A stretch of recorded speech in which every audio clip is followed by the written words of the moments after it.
ali sayyidina Muhammad. Allahumma faqihna fid din wa 'allimna ta'wil warzuqna fahmal mursalin.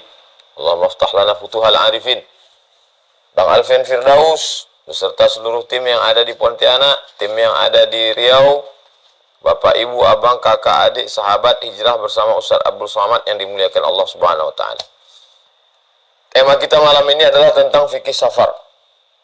Yang pertama, yang membedakan safar kita dengan safar orang lain, yang membedakan mandi kita dengan mandi orang lain, yang membedakan antara makan kita dengan makan orang lain, makanannya sama, nasinya sama, kendaraannya sama. Yang membedakan itu adalah niatnya. Innamal a'malu bin niat. Jadi yang pertama luruskan niat. Niat itu tidak hanya pada sholat, zakat, puasa, haji, umroh, tawaf, sa'i, tapi pada semua kehidupan. Semuanya mesti lillah. Begitu juga safar kita itu. Musafir itu orangnya, safar itu perbuatannya. Jadi kalau ada yang nanya, ini safar atau musafir Pak Ustadz? Saya mau safar ini, perbuatannya safar. Orang yang melakukan safar itu musafir. Nanti masalah penggunaannya dalam bahasa Indonesia terserah. Saya musafir, boleh. Saya safar, boleh. Perbuatannya safar, orangnya musafir. Bahwa safar kita ini adalah karena Allah Subhanahu wa ta'ala. Tapi karena safarnya saya studi banding Pak Ustadz. Ya studi bandingnya karena Allah. Tapi bukan urusan pesantren. Urusan kantor. Iya kantor itu juga karena Allah.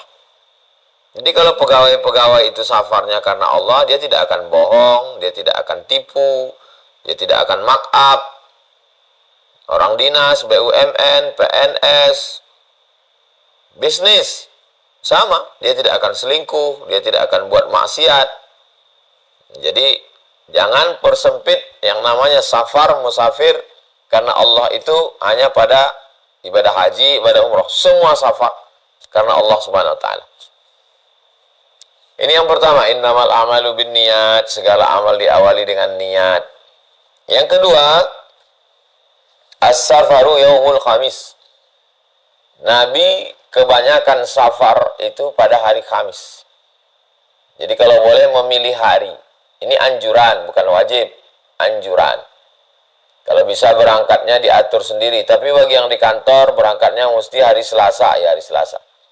Kalau bisa diatur, maka berangkatlah pada hari Kamis. Fi awalin nahar, pagi-pagi. Jadi bagus sekali pagi berangkat pada hari Kamis. Sunnah mengikut Nabi SAW. Karena Nabi biasanya keluar pada hari Kamis. Yang ketiga, idza kharaja salasatun fi safarin. Kalau ada 3 orang keluar melakukan safar, musafir, falyu'ammiru ahadahum. Hendaklah mereka mengangkat satu jadi pemimpinnya.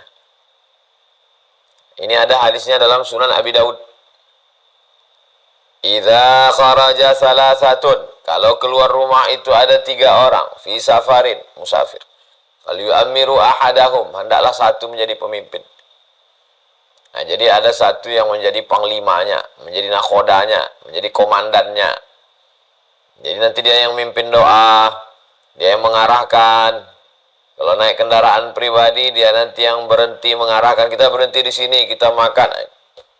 Kalau kita sudah ngangkat jadi pemimpin, sami'na wa ata'na.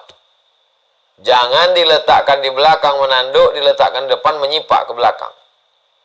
Diletak di belakang menanduk, diletak di depan menendang ke belakang. Kalau bisa jadi pemimpin, maju jadi pemimpin. Kalau tak mampu jadi pemimpin, siap dipimpin. Nah, saya kalau musafir, saya jadi anggota aja, ikut sami'na wa ata'na. Ustaz, siapa amir kita ini? Kita mau pergi nih, siapa amirnya? Antum amir.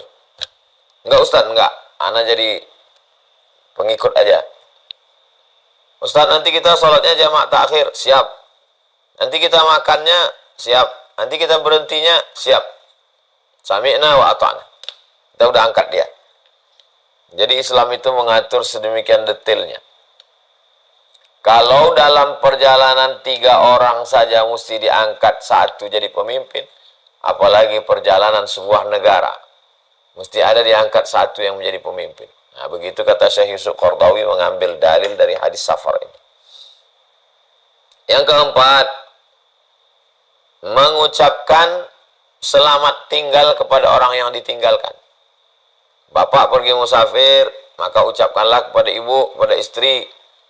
Masih lajang, ucapkanlah kepada orang tua, astaudi'ukumullah alladzi la yudayyi' wada'i'ahu. Hadis riwayat Imam Al-Bazzar. Aku titipkan kamu semua kepada Allah, tidak ada yang sia-sia.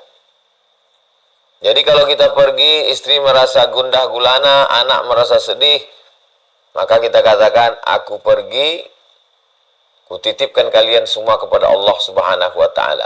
Jangan takut, jangan cemas, jangan sedih, karena yang pergi ini hamba Allah.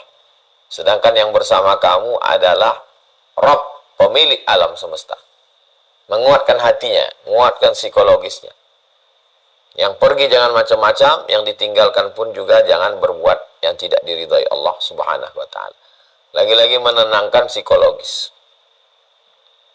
Bagaimana pikiran dan hati manusia ini tenang karena selalu dengan Allah.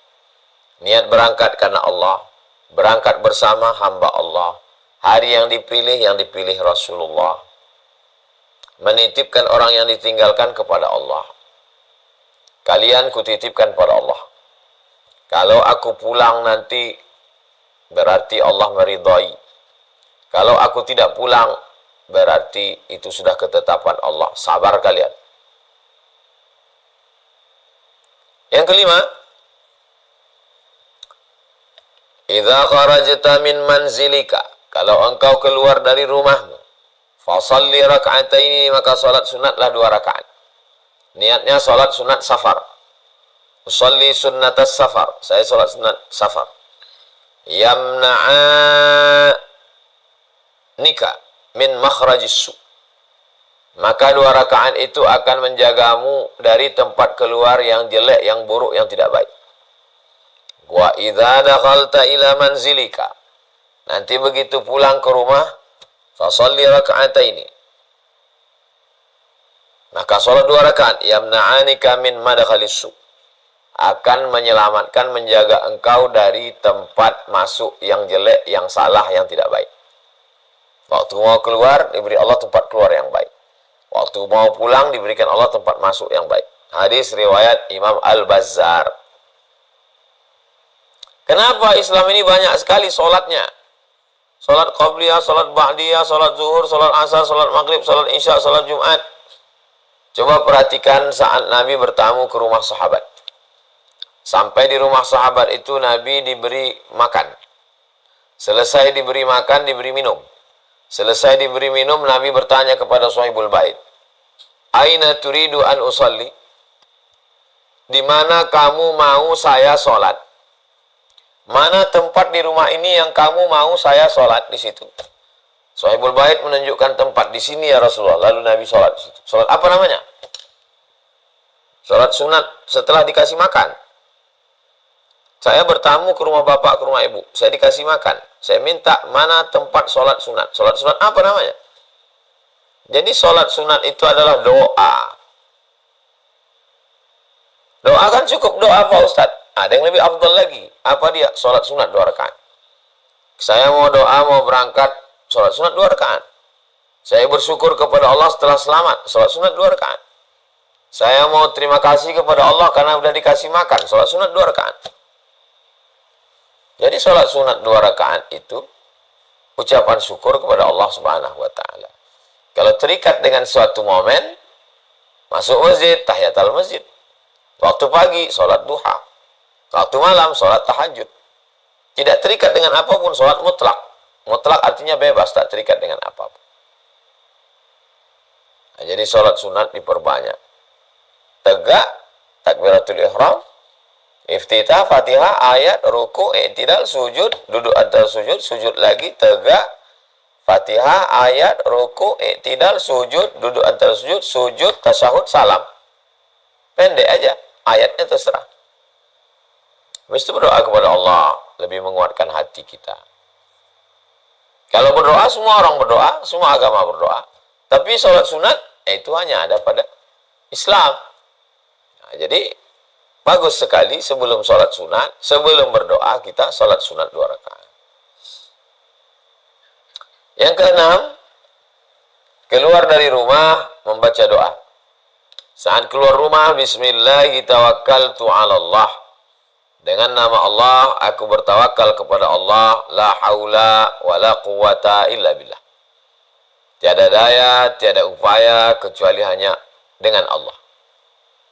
Kalau kita sudah berserah kepada Allah, kita wakilkan kepada Allah, terjadi sesuatu yang tidak diinginkan, kita sabar. Kalau sesuai dengan yang diinginkan, kita syukur. Jadi tolong diperbaiki pemahamannya. Itu teman saya kemarin sebelum berangkat doa, sebelum berangkat sholat, kecelakaan Pak Ustadz. Berislam bukan berarti orang tidak ada ujian hidup. Setelah hijrah, setelah sholat, setelah zikir, kok hidup saya penuh dengan ujian Pak Ustadz? Ini orang nggak ngerti. Dengan berislam, dengan berhijrah, dengan bertaubat, dengan beragama Islam, bukan berarti hidup ini mulus-mulus aja.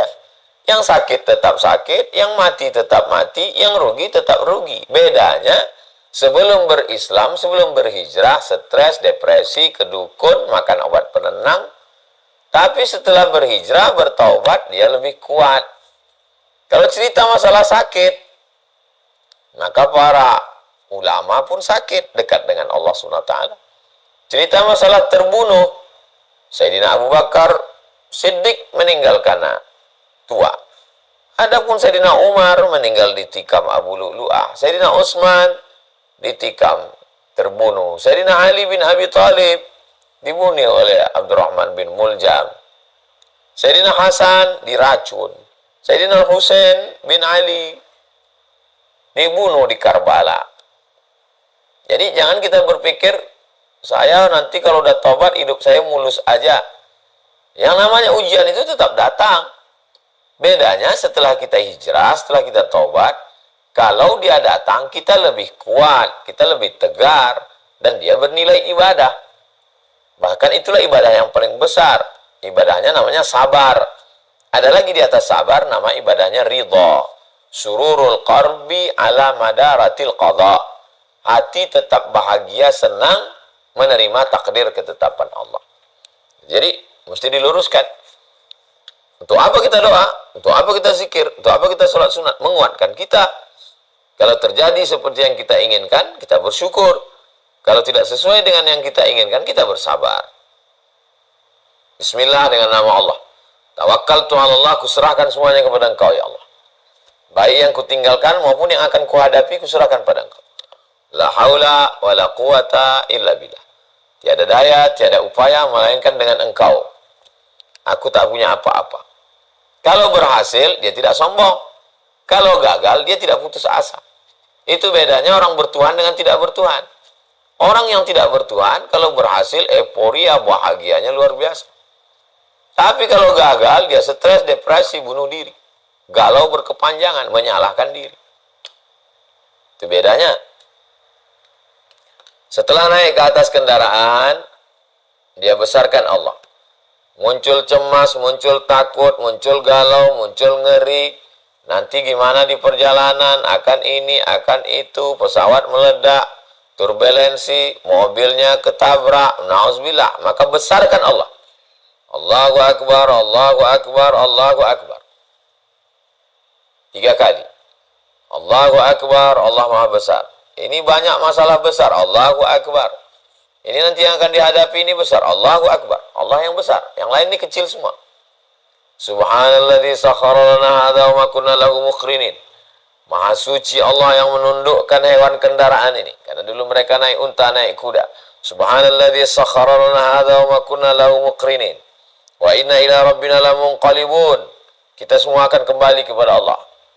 Nanti kalau kamu berangkat disambar petir, kena perampok, dibunuh, mati, wa inna ila rabbina lamunqalibun. Kita semuanya akan kembali kepada Allah. Apa yang ditakutkan? Allahumma inna nas'aluka fi safarina hadha. Ya Allah, kami mohon minta kepada Engkau dalam perjalanan kami ini al-birra, jadikan ini sebagai amal kebaikan, wat taqwa, jadikan selama perjalanan ini kami tetap bertakwa takut kepada Allah, wa minal amali ma tarda, semua yang kami lakukan ini menjadi amal yang Engkau ridai ya Allah. Allahumma hawin alaina safarana hadha. Ya Allah, ringankan perjalanan kami ini, mudahkan perjalanan kami. Karena zaman dulu bisa kita bayangkan naik unta, naik kuda 8 hari 8 malam dari Makkah ke Madinah, panas terik. Musim dingin, dinginnya minta ampun, anginnya kencang. Musim panas, panas terik. Maka minta dimudahkan. Allahumma hawin alaina safarina hadha. Watwi anna bu'dah. Jarak yang jauh. Watwi anna gulung. Sebagaimana tikar yang terhampar, karpet yang jauh digulung menjadi terasa dekat. Watwi anna bu'dah. Yang jauh-jauh ini buat kami merasa dekat. Masalah jauh dan dekat, masalah lama dan sebentar itu masalah perasaan. Kalau perasaan kita itu dilembutkan Allah, maka semuanya menjadi indah. Allahumma antas sahibu fil safar wal khalifatu fil ahli. Saya yang akan berangkat, yang bersama saya ini Allah. Keluarga yang saya tinggalkan, wal khalifatu fil ahl, yang menggantikan saya di rumah juga Allah. Bukan berarti Allah ada dua. Satu bersama saya pergi, satu tinggal. Enggak. Allah yang menjaga saya di saat pergi, Allah juga yang menjaga keluarga yang ditinggalkan. Allahumma antas sahibu fis safar. Aku pergi, aku berangkat bersama engkau. Wal khalifatu fil ahl. Yang menjaga keluarga aku juga engkau. Qul huwallahu ahad. Allah yang esa tunggal. Allahu samad. Meminta hanya kepada Allah subhanahu wa ta'ala. Allahumma inni a'udzubika. Ya Allah, aku berlindung kepada engkau. Min wa'atha'is safar. Dari segala perkara, ucapan, tindakan, perkataan yang tidak baik. Wa ka'abatil manzar. Semua penglihatan, pemandangan, penglihatan yang tampak, yang terlihat, yang tidak baik. Wa su'il munqalab. Jangan sampai berakhir dengan yang jelek. Su'ul khatimah. Semua yang tidak baik jauhkan ya Allah. Fil mali, dalam masalah harta. Wal ahli, masalah keluarga. Jangan sampai harta hilang. Jangan sampai bangkrut. Jangan sampai dirampok. Jangan sampai ditipu. Jangan sampai kena hipnotis. Keluarga. Jangan sampai keluarga diganggu orang. Jangan sampai selingkuh. Jangan sampai buat maksiat. Jangan sampai tergoda. Jangan sampai yang berangkat tenang, yang ditinggalkan pun tenang. Hadis riwayat Muslim. Lalu kemudian di dalam perjalanan itu, yang ke-7, di dalam perjalanan itu senantiasa berzikir. Alladzina yadhkuruna Allah, orang-orang yang berzikir mengingat Allah qiyaman, tegak, wa qu'udan, duduk, wa ala junubihim, berbaring. Berbaring di kursi, berzikir mengingat Allah. Duduk, berzikir mengingat Allah. Maka kadang kita lihat orang yang musafir membawa tasbih atau tasbih digital. Banyak sekali zikir-zikir. Zikir apa saja Pak Ustaz? Di antara zikir yang banyak itu, pilih menjadi 3. Kata guru saya dulu, mengajarkan kepada saya, Syekh Umar Al-Ma'ruf Ali, Allah yarhamu. 3. Yang pertama, istighfar. Astaghfirullahaladzim, astaghfirullahaladzim, astaghfirullahaladzim, astaghfirullah. Kalau kebetulan bawa tasbih yang putaran 100. Astaghfirullahaladzim, astaghfirullahaladzim, astaghfirullahaladzim. Man lazamal istighfar, siapa yang perbanyak istighfar, ja'alallahu lahu min kulli dhiqin makhraja, segala kesempitannya dilapangkan Allah. Wa min kulli hammin faraja, segala kesusahan hatinya dimudahkan Allah. Wa razaqahu min haitsu la yahtasib, dikasih rezeki dari jalan yang tak disangka-sangka. Astaghfirullahaladzim, astaghfirullah. Kalau memang masanya ngobrol dengan teman, ya ngobrol. Gimana kita nanti? Tapi kan nggak ngobrol terus. Waktu berhenti dia, astaghfirullahaladzim, astaghfirullahaladzim, astaghfirullahaladzim. Selesai istighfar 100, salawat. Allahumma salli ala sayyidina Muhammad wa ala ali sayyidina Muhammad. Allahumma salli ala sayyidina Muhammad wa ala ali sayyidina Muhammad. Allahumma salli ala sayyidina Muhammad wa ala ali sayyidina Muhammad. Man shalla alayya salatan, siapa yang berselawat kepadaku 1 kali, sallallahu alaihi biha 10, Allah balas 10 kebaikan. Wa hutat anhu 10 sayyi'at, ditutupi Allah 10 kesalahan. Wa rufi'an lahu 10 darajat, Diangkat Allah 10 derajat tingkatan kemuliaan. Allahumma sholli ala sayyidina Muhammad wa ala ali sayyidina Muhammad. Ngobrol, gimana kabarnya Syahnu? Alhamdulillah sehat. Gimana anak-anak? Alhamdulillah. Pas berhenti lanjut lagi. Allahumma sholli ala sayyidina Muhammad wa ala ali sayyidina Muhammad. Yang ketiga, afdhalul zikri, zikir yang paling afdal, la ilaha illallah. Untuk menguatkan hati kita. La ilaha illallah, la ilaha illallah, la ilaha illallah, la ilaha illallah, la ilaha illallah. Zikir sir dalam hati. Bersuara, la ilaha illallah. Dua-duanya baik. Wazkur rabbaka fi nafsika, sebut Allah dalam dirimu. La ilaha illallah. Baik, tidak salah. Jangan putus zikir. Mathalul ladzi yadhkur rabbahu wal ladzi la yadhkur rabbahu kamathalil hayy wal mayyit. Perumpamaan orang yang berzikir dengan orang yang tidak berzikir seperti orang hidup dan orang mati. Orang yang berzikir hidup. Orang yang tidak berzikir mati. Selama dalam perjalanan kita berzikir hidup. Selama dalam perjalanan tidak berzikir mati.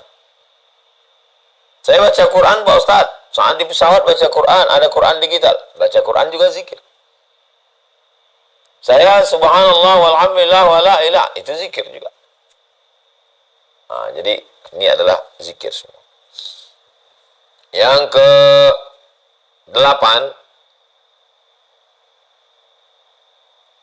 amar ma'ruf nahi munkar. Amar ma'ruf nahi munkar. Nabi SAW dalam perjalanan dikejar-kejar musuh, masih sempat mengislamkan orang. Sholat isya 70 orang ikut sholat isya. Waktu perjalanan musafir dari Makkah ke Madinah. Padahal dikejar musuh, kepalanya mau dipancung, nyawa jadi taruhan. Masih sempat mengislamkan orang 70 ikut sholat isya. Lewati suatu kampung. Jadi dalam perjalanan itu ketemu dengan orang, sempatkan amar ma'ruf nahi munkar. Bapak udah sholat? Kebetulan saya mau ini. Dari mana? Saya dari Medan. Oh, Insya Allah. Di mana? Di sini. Oh, sekolahnya di sini. Iya. Ada salam, ada kalam. Sekarang orang takut ngobrol, takut kena hipnotis. Takut ngobrol, takut korban penipuan. Takut ngobrol, takut. Kita kan bisa lihat, ini orang baik. Jangan hanya khawatir, lalu kemudian kita menutup diri. Berapa banyak? Itulah sesungguhnya yang dakwah itu. Kalau yang tablik akbar di tanah lapang, di masjid yang ramai, itu bukan dakwah, itu taklim. Orang beriman, orang Islam sudah datang, dia datang ke masjid, sholat, habis itu Ustaz Somad ceramah, itu taklim, ngajar orang ilmu. Yang sebenar-benar dakwah itu yaitu di perjalanan itu. Bisa ibu-ibu meyakinkan orang supaya pakai hijab, itulah dakwah itu. Yang sebelumnya nggak berhijab, jadi berhijab, yaitu dakwah. Meyakinkan skincare aja bisa, masa meyakinkan hijab nggak bisa? Tanpa harus menggurui orang. Jadi komunikasinya baik. Amar ma'ruf nahi munkar. Yang paling rugi adalah orang yang pernah hidup tidak pernah amar ma'ruf nahi munkar. Nggak mesti ustad. Saya STM, saya SMK, saya sains, saya peternakan, saya pertanian. Yang namanya ngajak orang sholat, ngajak buat baik, itu nggak mesti dari fakultas syariah. Nggak mesti dari fakultas usuluddin, nggak mesti jurusan tafsir, jurusan fikih. Nanti ketika masalah tanya jawab, baru. Amar ma'ruf nahi munkar. Kemudian yang berikutnya adalah yang ke-9. Jangan sampai tinggal sholat. Nah, ini jangan sampai meninggalkan sholat. Sholat dalam keadaan safar atau musafir. Dalam kitab Al-Fiqhul Islami wa Adillatu 88 km, sekian. Kalau mau dibulatkan 89. Kalau payah ingat 89, bulatkan jadi 90. Nanti kalau ada ustadz yang ceramah 82, 83, 85, 87, Ustadz Somad pakai 88, sekian, bulatkan 89, buatkan 90. Wali Songo. Siji loro telu papat lima enam pitu wolu Songo 90. Berapa jarak boleh kosor sholat? 90. Al-Fiqhul Islami wa Adillatu 88, sekian 90. Kalau jarak musafirnya 90 km dari Medan ke Jakarta, lebih 90 km. Tapi naik pesawat, Pak Ustaz, walaupun naik private jet, walaupun naik burak, yang penting bukan naik apanya, naik motor, naik sepeda, naik onta, yang penting ada safar. Selama ada musafir, safar jaraknya 89,89 km, maka dia sudah boleh qasar salat. Qasarnya itu dilaksanakan setelah dalam perjalanan, bukan dari rumah. Jadi kalau saya besok hari Kamis mau jalan, kebetulan dari rumah jam 12.30, saya tidak usah sholat zuhur dulu di rumah. Nanti sampai di airport, sudah keluar surul balad, sudah keluar sur pagar negeri, perbatasan kota. Saya tinggal di Rimbo Panjang. Jadi kalau saya masuk ke airport Sultan Syarif Kasim, itu udah keluar dari pagar kampung halaman saya. Saya sudah boleh qasar. Jadi sampai di airport itu saya sholat zuhur 2 rakaat, jamak qasar, jamak takdim isya, jamak qasar, jamak takdim asar. Saya sholat zuhur 2 rakaat, jamak qasar, jamak takdim dengan asar. Habis itu salam, tegak iqamat. Allahu Akbar, Allahu Akbar, asyhadu an la ilaha illallah. Habis itu sholat asar 2 rakaat, jamak qasar, jamak takdim. Jadi imam atau jadi makmum. Ayatnya bebas. Kalau mau berangkat, rumahnya di Pekanbaru, airportnya di Pekanbaru, keluar dari rumah sampai ke airport pun dia tidak dianggap sudah keluar batas kota. Naik pesawat mau menuju Makassar, diprediksi sampai Makassar nanti sudah azan maghrib, karena waktu Indonesia bagian timur cepat. Maka dia sholat di airport atau di rumah, sholat zuhurnya 4 rakaat, sholat asarnya 4 rakaat. Tidak qasar, jamak saja. Kenapa tidak qasar? Karena belum masuk safar, belum musafir. Musafir itu yang menyebabkan bolehnya 4 jadi 2. Sebelum musafir, maka tetap 4. Di rumah sholat zuhur 4 rakaat, habis itu asar 4 rakaat. Saya sholat zuhur jamak dengan asar, jamak takdim 4 rakaat. Habis itu salam, qomat, sholat asar lagi 4 rakaat. Saya sholat asar 4 rakaat, jamak dengan asar, jamak dengan zuhur, jamak takdim. Tidak qasar. Kenapa tidak qasar? Karena belum musafir, belum safar. Kalau sholat asarnya ditarik ke zuhur, jamak takdim. Kalau sholat zuhurnya ditarik ke asar, jamak takhir.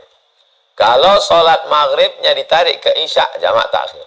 Kalau sholat isyaknya ditarik ke maghrib, jamak takdim. Jamak qasar, jamak takdim. Sampai di pesawat, lalu kemudian sholat di pesawat. Orang yang sholat di pesawat, apakah di pesawat itu ada debu? Bagaimana kita mengetahui di suatu tempat itu ada debu? Oh, mudah saja. Ini debu. Debu. Lalu kita pukulkan, tepukkan, hembuskan. Kalau debunya kelihatan. Bagaimana di pesawat nggak ada debu? Jadi dalam hadis dijelaskan untuk mengetahui satu tempat itu ada debu, kain penutup onta Tidak mungkin orang naik ke onta langsung. Di atas badan onta itu ada kain penutup, pelana dari kain. Kalau dipukul, naik debunya ke atas, itu bisa untuk tayamum. Kalau ada cahaya matahari, waktu kita pukul, naik debunya ke atas. Nanti waktu panas-panas pagi jam 9, coba pukul kursi di rumah itu, apalagi kursinya kursi kain, naik debunya, itu bisa untuk tayamum. Pukulkan, hembus.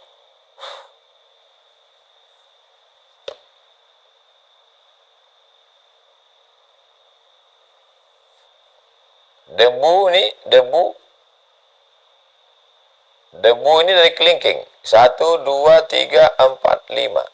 Debu yang kelingking sini.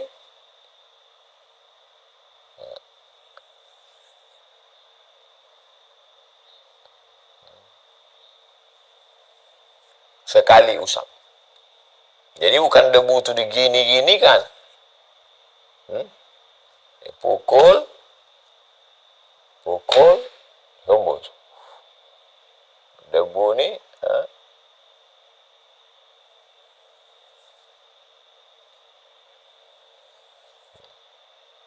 jangan sampai debunya mustamal. Debu ini